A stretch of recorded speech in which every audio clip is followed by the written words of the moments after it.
Boa tarde, meus irmãos. Que o nosso Senhor Jesus Cristo, na sua graça e bondade, esteja sendo com a vida de cada um de nós. Louvado seja o nome do Senhor. Quero convidá-los ao estudo da palavra de Deus nessa tarde. Hoje nós vamos estudar sobre dois tópicos. O primeiro, mal moral e mal punitivo. E o segundo, o agir causativo de Deus e o agir diretivo de Deus. Por que a gente vai estudar sobre esses dois assuntos? Eu trouxe um estudo aqui recentemente, uma introdução básica ao calvinismo. E eu não quero voltar ao tema calvinismo. É só porque naquele dia fizeram uma pergunta sobre um texto da Bíblia. O texto é esse daqui. Abre, por favor, em Isaías 45, versículo 7. Isaías 45, versículo 7. Diz assim, Deus falando: Eu formo a luz e crio as trevas. Eu faço a paz e crio o mal. Eu, o Senhor, faço todas as coisas. Então, este verso, realmente, muita gente olha para ele e fica aquela interrogação natural. Deus faz as trevas? Deus cria o mal? Então, a gente vai estudar sobre essa temática, a gente vai entender isto. E junto a esse texto, tem um outro que também é bem difícil. Abre, por favor, em Provérbios 16, versículo 4. Diz assim: O Senhor faz todas as coisas para atender aos seus próprios desígnios, até o ímpio para o dia do mal. Meus irmãos, está dizendo que Deus faz todas as coisas para atender os seus desígnios, até o ímpio para o dia do mal. À primeira vista, fica parecendo que Deus criou o ímpio para ir para o inferno. Não é assim que nós ficamos propensos a entender no primeiro momento? Então, vamos entender esses dois textos. E para a gente entender esses dois textos, estão essas duas temáticas. Ainda que caminhem juntos, mas são dois pensamentos diferentes. Então, o primeiro, observa, por favor, esse texto de Isaías 45, 7. Diz assim: Eu formo a luz e crio as trevas. Eu faço a paz e crio o mal. Eu, o Senhor, faço todas estas coisas. Então, no primeiro momento, o texto está sendo claro em dizer que Deus cria o mal. E aí a gente fica com aquela interrogação. Como é que Deus cria o mal se ele é bom? Só para a gente entender melhor. Observa, por favor, ali em Abacuque, capítulo 1, versículo 13. O profeta diz assim: Tu és tão puro de olhos que não podes ver o mal. Está dizendo que Deus é tão puro, a sua santidade é tamanha que ele não contempla o mal. O mal não subsiste na presença dele. Ora, como é que um texto diz que ele cria o mal e o outro texto diz que ele é tão puro que ele não pode ver o mal? Não fica uma interrogação na nossa mente? E aí, só para aguçar ainda mais essa ideia. Observa, por favor, o que diz 1 João, capítulo 1, versículo 5. Diz assim: E esta é a mensagem que dele ouvimos e vos anunciamos, que Deus é luz e não há nele trevas nenhuma. Então, em Deus não tem trevas. Deus é puro, ele não contempla o mal. O que esse texto, então, quer dizer quando fala que ele cria o mal? E é isso daqui que a gente vai entender nesse primeiro momento.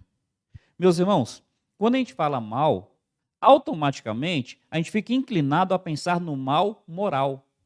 Então, a gente fica inclinado a pensar no pecado. Quando Deus fala, eu crio o mal, a gente fica pensando, puxa, será que ele criou o pecado? Será que ele criou a maldade? Será que ele criou o mal moral? Não, meus irmãos, vamos entender. Na Bíblia tem dois conceitos de mal. Tem o mal moral, que é pecado, e o pecado realmente não foi criado por Deus. Deus é puro de olhos, ele não contempla o mal. Nele não há treva nenhuma. Então, o texto ali não está falando do mal moral. O texto está falando do mal punitivo. O que é o mal punitivo? É a punição de Deus para a desobediência. é a punição de Deus para o pecado. O que Isaías está dizendo? O profeta Isaías está anunciando ao povo de Israel a condenação de Israel por causa do pecado. E o profeta está dizendo que por causa do pecado, Deus levantaria o mal, a punição a Israel por causa do pecado. Então, quando Deus fala, eis que eu crio o mal, Deus está dizendo, eis que eu estou criando a punição por causa do pecado de vocês.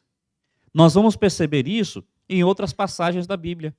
Por exemplo, abre aí em Jeremias, capítulo 6. Jeremias 6 também nos traz essa ideia. Jeremias 6. Olha, por favor, o verso 16. Aliás, desculpe, o versículo 11.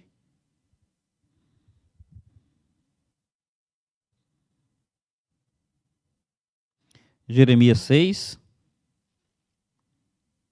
Desculpe, é o verso 19. O verso 19 diz assim: ouve tu, ó terra, eis que eu te trarei mal sobre este povo. Ouve tu, ó terra, eis que eu trarei mal sobre este povo, o próprio fruto dos seus pensamentos, porque não estão atentos às minhas palavras e rejeitam a minha lei. Veja, Deus dizendo que vai trazer um mal sobre este povo. Qual é o contexto de Jeremias? Jeremias está dizendo a Judá que porque Judá estava rejeitando ao Senhor, então o Senhor traria a Babilônia, traria Nabucodonosor para castigar Judá. Então, quando Deus fala, eis que trarei o mal, eu estou trazendo essa nação para castigar Israel, ou castigar Judá, por causa do seu pecado. Percebe qual é o mal que Deus está dizendo que trará? Qual é o mal que ele cria? É o mal punitivo e não o mal moral. O capítulo 11, versículo 11, continua dizendo: portanto, assim diz o Senhor, eis que trarei mal sobre eles, de que não poderão escapar. Clamarão a mim, porém não os ouvirei. Qual é o mal? É o castigo. Eis que eu trarei mal a esse povo, porque eu prego, eu falo e o povo não me ouve. Aí quando eu trouxer o mal, quando eu trouxer o castigo, eles clamarão, mas eu não ouvirei. Então, meus irmãos, em primeiro lugar, quando fala que Deus criou o mal, não está dizendo que Deus criou o pecado.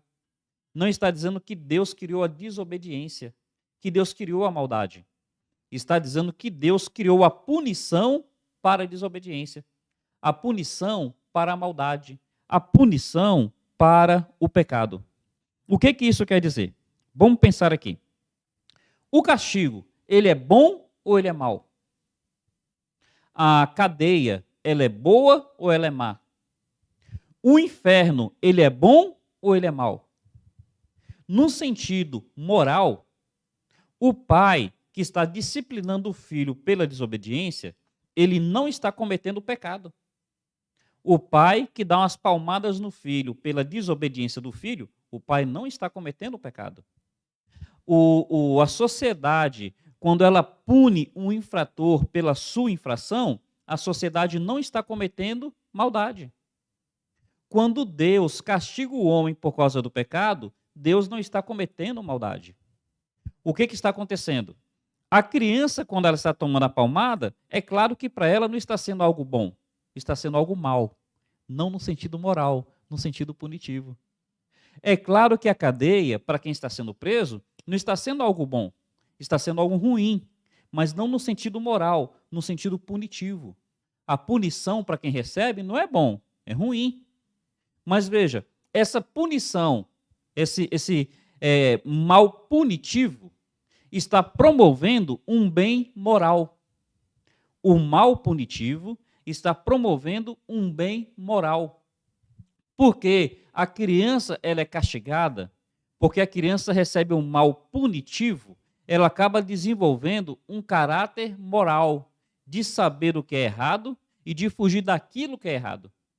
Quando a sociedade ela pratica a punição, o mal punitivo, ela está estabelecendo um padrão ela está dizendo a si mesma o seguinte: o erro tem que ser punido. E quando Deus ele criou o inferno, ele estava dizendo a todas as suas criaturas passíveis de escolha que a má escolha traz sobre si condenação. Então, o mal punitivo, ele promove um bem moral. O que nós estamos entendendo? Que esse texto de Isaías 45:7, quando diz que Deus criou o mal, não é um mal moral, não é a maldade. O que está dizendo é que Deus criou a punição para o pecado. Então é o mal punitivo. Israel, quando desobedecia, vinha a seca, vinha a falta de chuva. A falta de chuva era boa ou era ruim? Claro que para quem precisa da chuva, a falta da chuva é ruim. Mas é uma punição, é um mal punitivo por causa do mal moral. Quando vinha uma nação estrangeira para sitiar Israel, quando Babilônia destruiu Judá, foi algo bom ou foi algo mal? Foi um mal punitivo, para castigar o mal moral daquela nação. O inferno é algo bom ou é algo mal? O inferno é o mal punitivo, para castigar o mal moral da sociedade. E aí o que eu estou insistindo em dizer? Quando a Bíblia fala que Deus criou o mal, não é no sentido do mal moral. O mal moral foi criado por Satanás, foi desenvolvido pelo homem. O que Deus criou foi o mal punitivo, o castigo de Deus para o pecado das suas criaturas.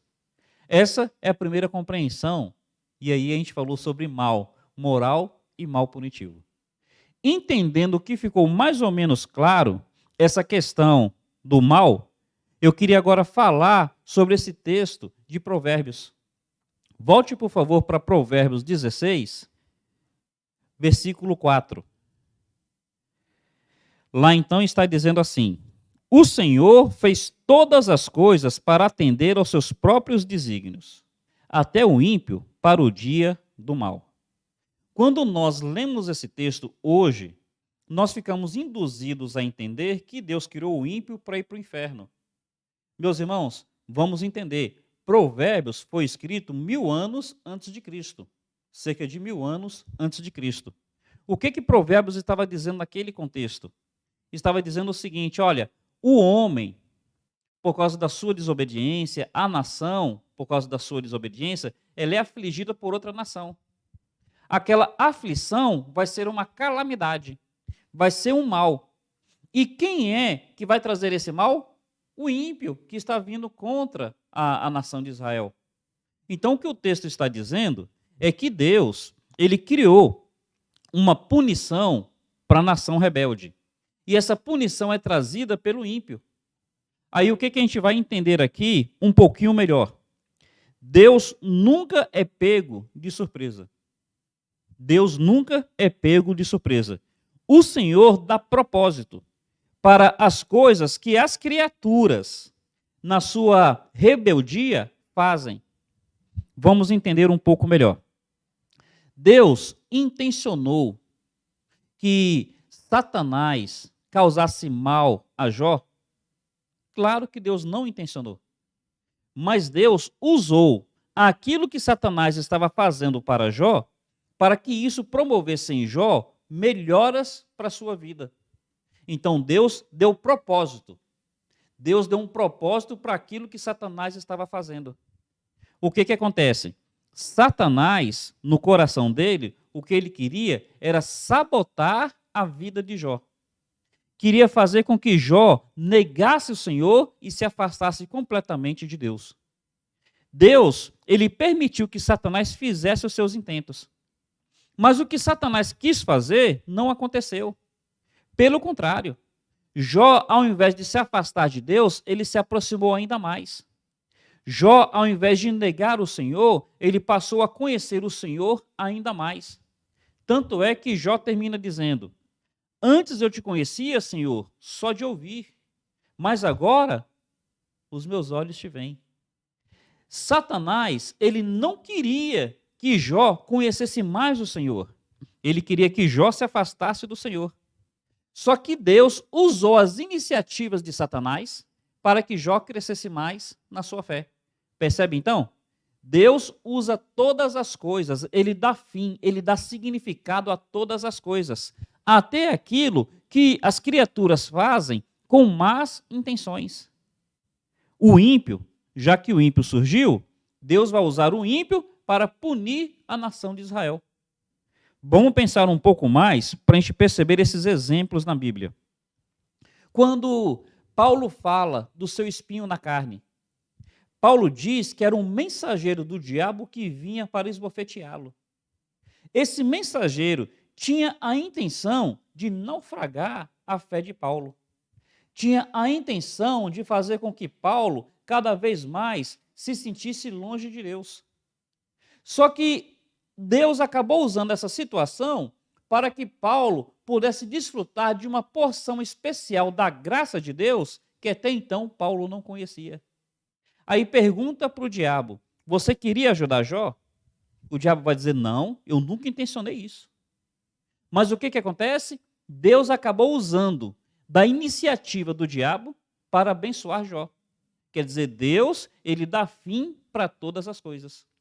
Esse mensageiro do diabo, ele queria ajudar Paulo a crescer na graça? De jeito nenhum. Mas Deus, que dá fim a todas as coisas, usou a iniciativa desse mensageiro do diabo para que Paulo conhecesse mais da graça do Senhor. Meus irmãos, a gente consegue ver isso em outras situações da Bíblia. Por exemplo, quando Israel negou Jesus Cristo. Ora, no primeiro momento, parece que o plano de Deus estava sendo naufragado. Só que a Bíblia fala que Deus acabou usando a rejeição de Israel para que houvesse a plenitude dos gentios. O que acontece? Deus deu fim, Deus deu um propósito para aquilo que a criatura fez em rebeldia a ele. Assim como Satanás, em rebeldia, tentou atacar a Jó, Deus deu um fim proveitoso. Assim como o mensageiro do diabo, ele quis, em rebeldia, afrontar a Paulo, e Deus deu um fim proveitoso. Israel, em rebeldia, rejeitou o Messias. Mas Deus acabou dando um fim proveitoso. Pela rejeição de Israel, está havendo agora a plenitude dos gentios. Meus irmãos, aqui vai nos mostrando a sabedoria de Deus. Vai nos mostrando o quanto que o Senhor é grande. Vamos pensar aqui um pouquinho mais, trazendo um pouco mais para a nossa realidade. Dá uma olhada, por favor, em Romanos, capítulo 5. Romanos, capítulo 5. O versículo 20 tem uma máxima que é tremenda. 5, versículo 20. Diz assim: mas onde abundou o pecado, superabundou a graça. Onde abundou o pecado, superabundou a graça. Vamos entender isso. Se o homem não tivesse pecado, o que nós seríamos? Se o homem não tivesse pecado, nós seríamos criaturas perfeitas de Deus. Continuaríamos no Éden. Continuaríamos vendo o Senhor na viração do dia. Se o homem não tivesse pecado, seria tremendo. Seria tremendo mesmo. Aí o pecado, o que fez? Roubou do homem a sua perfeição, roubou do homem aquele paraíso, roubou do homem o privilégio de conversar com Deus na viração do dia. O pecado abundou. Só que Deus, que dá fim para todas as coisas, Deus acabou usando dessa situação para que a graça abundasse. Meu irmão, hoje eu não sou mais uma criatura perfeita de Deus, porque Adão pecou. Mas pela graça do Senhor, hoje eu sou mais do que uma criatura perfeita de Deus. Eu sou filho do Deus Todo-Poderoso. Adão, ele era apenas criatura. Se ele não tivesse pecado, nós seríamos criaturas. Já que Adão pecou, o Senhor então deu um propósito maior. Ele fez com que a graça superabundasse onde antes havia pecado. Então hoje eu tenho um potencial maior do que Adão antes de pecar. Por causa de Jesus Cristo, eu não sou apenas uma criatura perfeita. Eu sou mais que isso. Eu sou um filho amado. Percebe aí? O Senhor, na sua sabedoria, ele dando fim proveitoso para todas as coisas. Ele não intencionou que Adão pecasse, mas já que Adão pecou, ele não foi pego de surpresa. Ele não queria que Satanás fizesse aquilo que fez com Jó, mas já que fez, ele não foi pego de surpresa. Meus irmãos, ele não quis que surgissem os ímpios, mas já que os ímpios surgiram, ele não foi pego de surpresa, ele deu fim proveitoso para isso. E aí, meus irmãos, o que isso deve fazer conosco? O que isso deve nos levar a pensar? Em duas coisas. A primeira, como é que a gente pode descansar? Como é que a gente pode confiar? Como é que a gente pode se entregar e se jogar ao cuidado sábio e amoroso de Deus? É por isso que Paulo vai dizer em Romanos: todas as coisas cooperam para o bem daqueles que amam a Deus. O Senhor vai dar um fim proveitoso. Se de repente eu sofro um acidente de carro, não é que Deus fez o acidente de carro para o meu bem.